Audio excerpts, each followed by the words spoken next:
Good morning class. आज हम complexity of algorithms के बारे में डिस्कस करेंगे।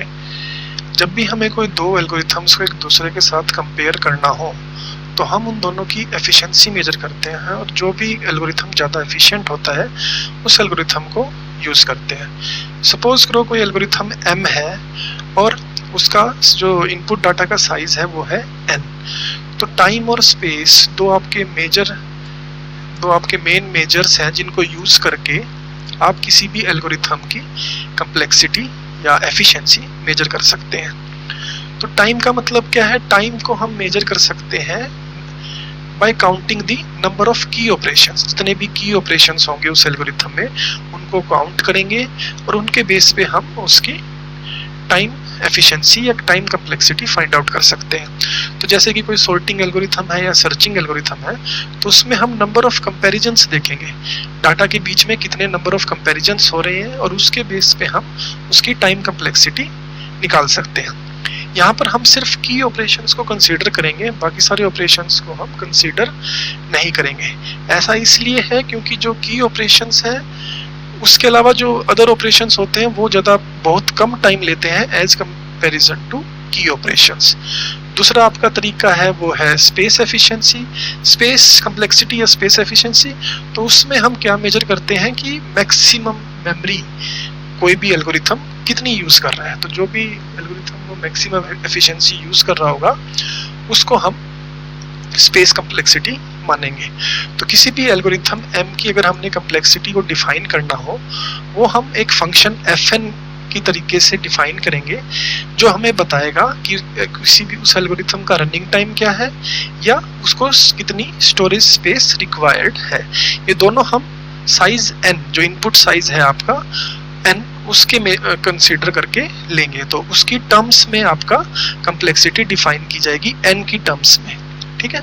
तो जनरली जो हम कम्प्लेक्सिटी यूज़ करते हैं वो हम रनिंग टाइम को यूज़ करते हैं, स्पेस को हम क्राइटेरिया काफ़ी कम यूज़ करते हैं और रनिंग टाइम को हम क्राइटेरिया ज़्यादा यूज़ करते हैं। तो इसका क्या एग्जांपल देख लेते हैं। सपोज करो कोई भी हमारे पास टेक्स्ट है और उसमें हमने कोई 3 लेटर वर्ड का पहला अकुरेंस फाइंड आउट करना है। पहली बार जब भी कोई 3 लेटर वर्ड W मिलेगा तो उसको हम फाइंड आउट करना है। तो अगर वर्ड W समझो कोई दा है, THE है, जो कि काफ़ी इजीली टेक्स्ट में फाइंड आउट हो सकता है, तो वो हमें टेक्स्ट के बिगिनिंग में भी मिल सकता है। बट सपोज करो जो वर्ड W है वो जू है, तो जू आपके टेक्स्ट में हो भी सकता है, नहीं भी हो सकता, मिलेगा तो बहुत आखिरी में जाकर मिलेगा।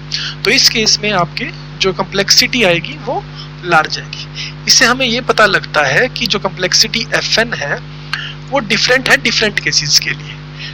किसी केस में काफ़ी कम कम्प्लेक्सिटी होगी और किसी केस में काफ़ी ज़्यादा कम्प्लेक्सिटी होगी। तो इसलिए हम कम्प्लेक्सिटी को जनरली 2 मेन केसेस के थ्रू फाइंड आउट करते हैं।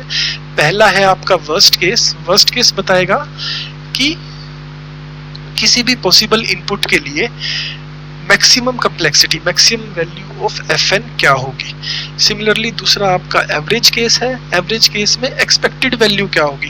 तो एक तरह से एवरेज कर लिया, जो भी हमारी मैक्सिमम वर्स्ट केस होगा, मिनिमम केस होगा, उन सारों को कंसीडर करके हमने एक एवरेज केस बनाएंगे, वो आपकी एवरेज वैल्यू ऑफ Fn मानी जाएगी।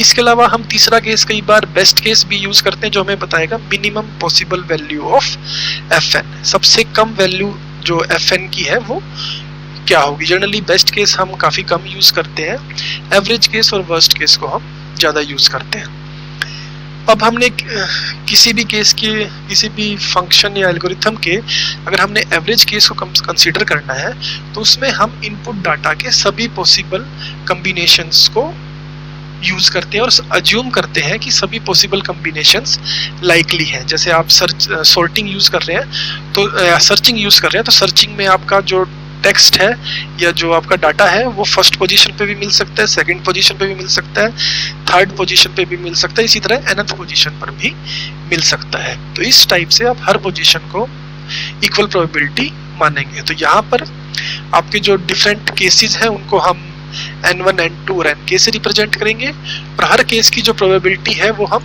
P1, P2 से लेके Pn तक रिप्रेजेंट करेंगे। तो इस टाइप से अगर आपको एवरेज केस या एवरेज वैल्यू फाइंड आउट करनी है तो वो आप इस फॉर्मूला से फाइंड आउट कर सकते हैं, जिसमें हम n1p1 को मल्टीप्लाई करेंगे, फिर उसमें ऐड करेंगे n2p2, सिमिलरली हम nk तक सभी को मल्टीप्लाई करेंगे। तो यहाँ पर ऐसे ही आपका एक एल्गोरिथम है लीनियर सर्च। लीनियर सर्च में हम क्या करते हैं, हमारे पास एक डाटा एरे होता है जिसमें n एलिमेंट्स हैं और उसमें से हमें एक specific item find out, specific data item को फाइंड आउट करना होता है। तो ये एल्गोरिथम हमें क्या बताएगा, या तो ये हमें लोकेशन देगा, लोकेशन किसकी देगा, या तो आइटम की देगा अगर डाटा उस एरे में आइटम प्रेजेंट है, नहीं तो वो लोकेशन की वैल्यू को 0 सेट कर देगा।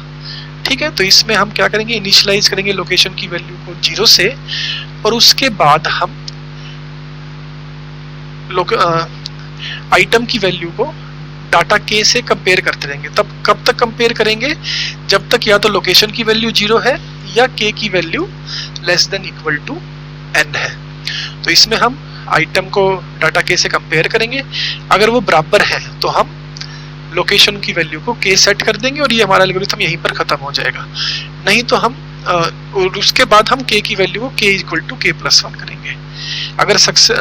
अगर सक्सेसफुल नहीं हुआ तो हमारी आखिरी में हमें लोकेशन की वैल्यू 0 मिलेगी, और अगर लोकेशन की वैल्यू 0 है तो हम लिख देंगे item is not in the array, और अगर लोकेशन की वैल्यू मिल गई तो दैट मीन्स हम उसकी वैल्यू प्रिंट कर देंगे, हमें वो आइटम है वो डाटा में मिल गया। तो ये हमारा एक एल्गोरिथम है लीनियर सर्च का। अगर हमने इसकी कम्प्लेक्सिटी निकालनी हो तो यहाँ पर हमें कितने नंबर ऑफ ये जो कंपैरिजन कर रहे हैं, कितने टाइम्स कर रहे हैं, उसके बेस पे हम इसकी कम्प्लेक्सिटी फाइंड आउट करेंगे। तो इसमें वर्स्ट केस क्या होगा, वर्स्ट केस हमारा होगा कि हमें डाटा आइटम या तो सबसे लास्ट में मिले या हमें मिले ही ना, तो उस केस में इसकी कम्प्लेक्सिटी हो जाएगी आपकी n।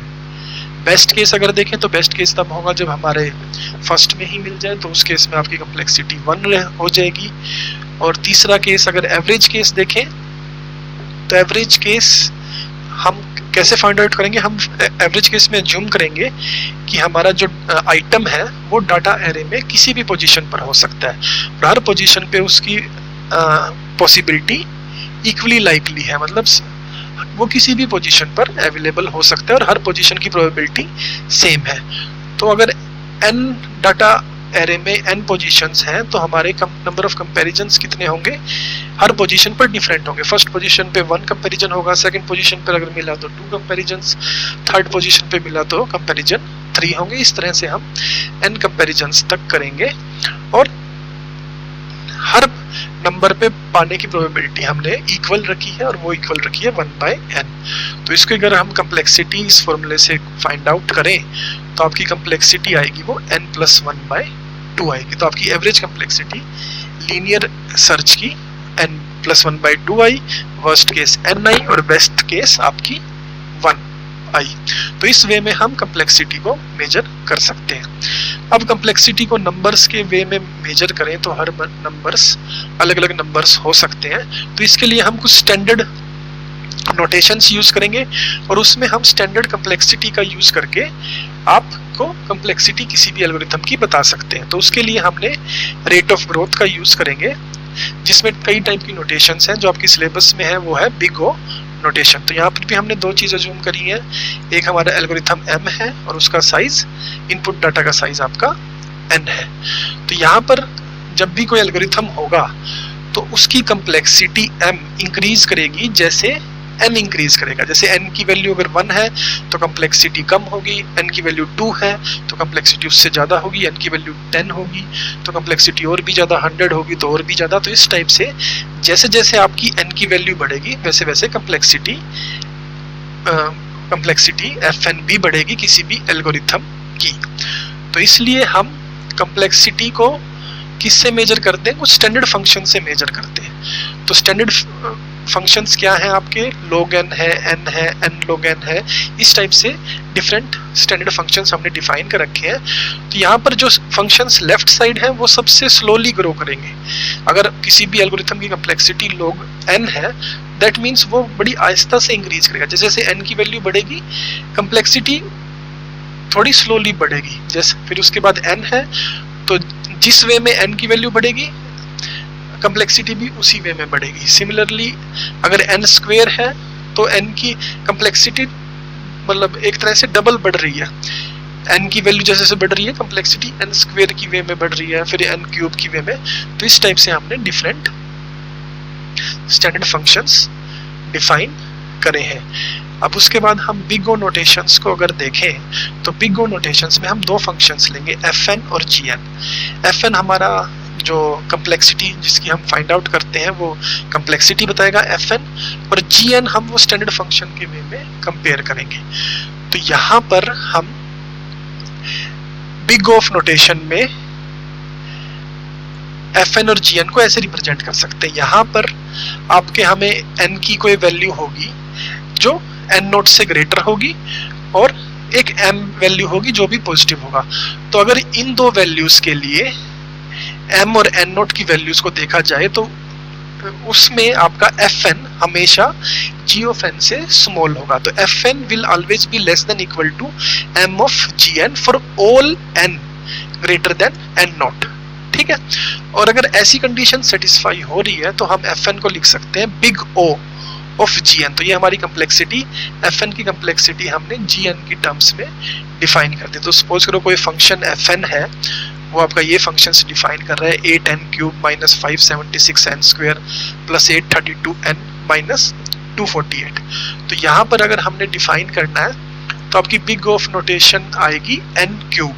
यहाँ पर अगर हम m की वैल्यू देखें तो m की वैल्यू आप सपोज करो 9 हो सकती है, और इसके बाद हम n नोट की कोई भी वैल्यू फाइंड आउट करेंगे तो n क्यूब हमेशा ज़्यादा होगा इस fn फंक्शन से अगर m की वैल्यू 9 हो और n नोट की कोई पर्टिकुलर वैल्यू हो जो कि हमें मैथमेटिकली फाइंड आउट करनी पड़ेगी। तो हमने मेजर फंक्शंस की अगर बिग ओ नोटेशन बतानी हो तो जैसे लीनियर सर्च है big of n notation, complexity है उसकी बाइनरी सर्च की log n कंप्लेक्सिटी है, बबल सॉर्ट की बिग ऑफ n स्क्वायर और मर्ज सॉर्ट की big of n log n complexity है। बिग ओ नोटेशन को हम अपर बाउंड कहते हैं, डिफाइन करते हैं बिग ओ नोटेशन को as a upper bound function gn फॉर fn। तो एक ऐसा फंक्शन gn हम डिफाइन करते हैं जो हमेशा fn का अपर बाउंड रहेगा, तो मतलब fn से हमेशा ज्यादा रहेगा। दूसरा ओमेगा नोटेशन है, ओमेगा नोटेशन में जो फंक्शन होगा वो हमेशा लोअर बाउंड होगा, gn हमेशा कम होगा एज कंपैरिजन टू fn। तो ये आपने जो वहां पर लेस देन इक्वल टू का साइन था यहाँ पर आपने ग्रेटर देन इक्वल टू का साइन लिया। बाकी कोई n नोट की वैल्यू होगी और m की वैल्यू हमें फाइंड आउट करनी पड़ेगी। तो जैसे यहाँ पर 18n प्लस 9 है तो इसको हम ओमेगा ऑफ n लिख सकते हैं, और यहाँ पर आपकी m की वैल्यू 18 आ जाएगी और n नोट की वैल्यू हम मैथमेटिकली फाइंड आउट करेंगे। सिमिलरली अगर ये फंक्शन है तो यहाँ पर ओमेगा ऑफ n स्क्वायर आ जाएगा, यहाँ पर आपकी m की वैल्यू 90 होगी। तो इस वे में हम ओमेगा नोटेशंस हो सकता है रिप्रेजेंट कर सकते हैं किसी भी एल्गोरिथम की कंप्लेक्सिटी डिफरेंट वे में। थर्ड आपकी थीटा नोटेशन है, थीटा नोटेशन दोनों का कॉम्बिनेशन है, बिग ओ नोटेशन और आपकी ओमेगा नोटेशन। तो ये एक तरह से gn फंक्शन ऐसा डिफाइन करता है जो कुछ वैल्यूज के लिए तो fn से बड़ा है और कुछ वैल्यू के लिए fn से छोटा है। तो हम इसको इस इक्वेशन से रिप्रेजेंट करेंगे। तो यहाँ पर दो कांस्टेंट होंगे, m की बजाय यहाँ पर दो कांस्टेंट होंगे c1 और c2। c1 के लिए gn function less than fn होगा और c2 के लिए fn function greater than gn होगा। तो ये इस वे में हम डिफाइन कर सकते हैं। जैसे वही फंक्शन लिया अगर हमने 18n प्लस n, तो यहाँ पर अगर हम m की वैल्यू या c1 की वैल्यू 18 लें तो वो बड़ा है fn से, और अगर आपका 27 लें तो उससे वो छोटा है। तो इसलिए यहाँ पर fn की वैल्यू हम थीटा ऑफ n ले सकते हैं। सिमिलरली इस वैल्यू से आप थीटा ऑफ n स्क्वायर और इसके लिए आप थीटा ऑफ 2n। तो ये आज हमने कंप्लेक्सिटी के बारे में पढ़ा था, थोड़ा डिफिकल्ट सा टॉपिक है, इसको आप बार बार गो थ्रू होंगे तो इस टॉपिक के बारे में आप पढ़ सकते हैं। नेक्स्ट हम स्ट्रिंग प्रोसेसिंग के बारे में नेक्स्ट लेक्चर में डिस्कस करेंगे। Thank you.